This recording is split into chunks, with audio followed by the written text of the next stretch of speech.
conservative or a Republican? What would you consider yourself more? American. I mean, I'm conservative socially and fiscally, but I put my country and my state ahead of anything else because I think people just want people who understand the difference between right and wrong. On the issues, you know, if you had to pick in terms of social and fiscal policy, I'm a conservative. There's no doubt about it. And I think the party, the principles of the Republican Party are that as well. I think the problem has been a lot of people in Washington, even more so than Madison, had drifted away from that. And I think, again, that's one of those things that gives me an edge. Someone asked me recently at one of the Tea Party functions how I was going to appeal to Tea Party voters. And I said, I'm not going to do anything different than what I do. I think people who go to Tea Party events aren't necessarily Republican, although probably many are. They're people who've just had it, become very cynical with the government, and want more than just hollow promises. They want people who can deliver. Again, another difference. Mark and I think ideologically are very parallel, very similar beliefs. The difference is he's voted for it in Congress. I've actually done it as a chief executive officer. It doesn't, you know, it's two different approaches. Doesn't mean necessarily better. It's just he hasn't had that experience of actually having to do it in the arena of a government. You know, it's, you run a small business, I don't know what the size is, the home building, 25, 30 people. That's great. I want more small business. But that's not the same as the pressures that you get being in a position like mine, certainly not like that being a governor. And again, not just that I've done it, but I'm tested. You know, I often say if I can take on the political machine in Milwaukee, of all places, and still keep my principles intact and do what I said I was going to do, there's no doubt we can do it in Madison. And that's where the people at the Tea Party, you know, people say, I want proof. I want to know you can do it. I want credibility. What are people asking you about the most? And I guess as part of that, I think just from a sense that we get, and certainly what Mr. Newman said, it seems to be really ramped up right now as far as interest in politics and Yeah. the governor's race, especially because obviously there's going to be a new governor. So it seems like it's especially. He even said he felt like it felt like the last month of the campaign almost. That's how much energy there is in people's interest in them. And so tell me a little bit about what people are asking you about and just seeing kind of how you sense the level of interest.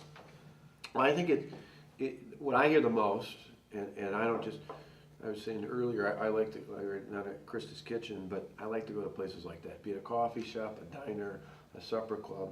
Even if I'm coming into a town for a speech, I was in Rhinelander the other day, I had a speech at one. When I went to 3 or 4 diners downtown before church for breakfast to just talk to people. And the biggest thing I hear is people are just scared.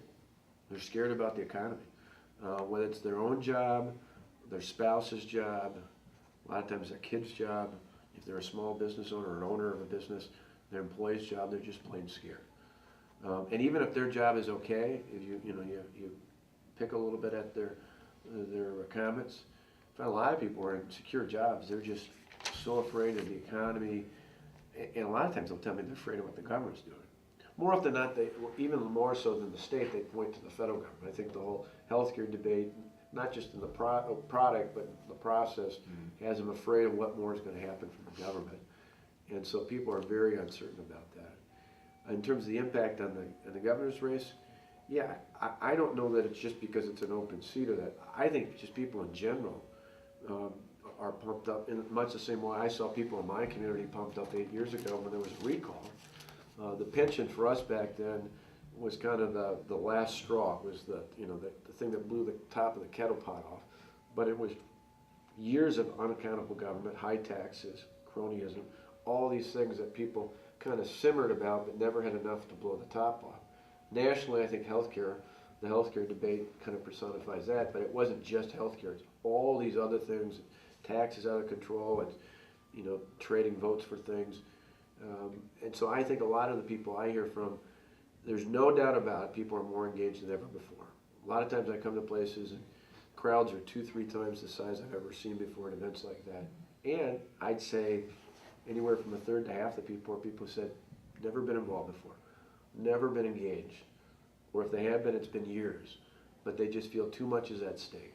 So what specifically are you going to do as governor to right that ship, get us back into some semblance of a balanced budget, and get people back to work. Yeah. Well, a couple of different elements to that. Just on the budget part, I think there's two different strategies that are parallel. One is there's no doubt you got to control spending.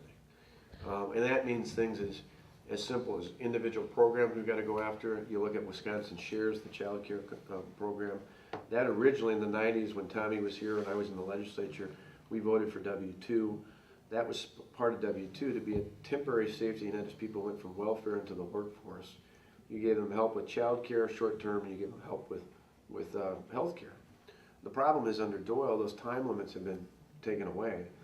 And so what was supposed to be a temporary step up into full employment and not dependency on the government has become a permanent entitlement.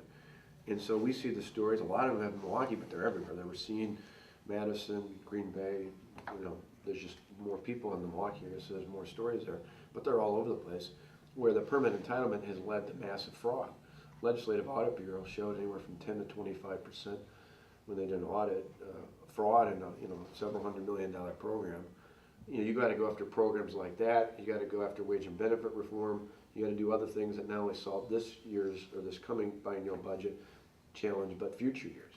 Because we're not any better off than we were 2 years ago. In fact, I met with Bob Lang, the head of the Fiscal Bureau, and we're at $2.4 billion before any agency request. That's a deficit that's $800 million worse than it was 2 years ago. So you got to control spending. But the other parallel part is I believe you can't cut your way to prosperity. You also have to grow, but not the size of the government, grow the economy. And it's where I go through these principles, and you heard me say this before, we call it our brown bag, but I believe you don't spend more money than you have, which is clearly the spending side. Smaller government is better government, which is what we'll be doing there. But then the third part, excuse my allergy, third part is, I say people create jobs, not the government, but that's really true. The best way to get the economy going, you mentioned WMC at Business Day 2 months ago in front of WMC. I laid out 6 specific points. We put all the details on our website. We've got a special one just for that called 250,000jobs.org. We laid out 6 points about cutting the tax burden on employers, on individuals, helping cap off property taxes, even things like phasing out the state tax and retirement income. Secondly, cutting through the red tape, eating through regulatory burdens. You not only heard it with the guys at the factory, but frankly, Krista's Kitchen, she told me, with 13 employees, that's one of her biggest hassles. A lot of small businesses say, I just want to do what I got in the business for, but yet I got mountains of red tape to eat through. Help reduce the lawsuit burden. I think there's too many frivolous and out of control nuisance lawsuits in this state. Those first 3 in particular, you look at other states, Texas, Tennessee, others that have done that, reduce their tax burden, cut through the red tape, done true tort reform. Those are states that have seen job growth even under times like we're in. In fact, Texas a year ago had more jobs in one state than all 49 states combined. So I believe you do it boldly and aggressively, not just don't raise taxes, but actually cut them. Those things will do enough to help truly stimulate the economy that you'll actually see more revenue, and other states that have done this have seen this. More revenue will come in, even though you're at lower tax rates, because more people will take that money as employers and put it back into creating jobs. More individuals will use that in purchasing power.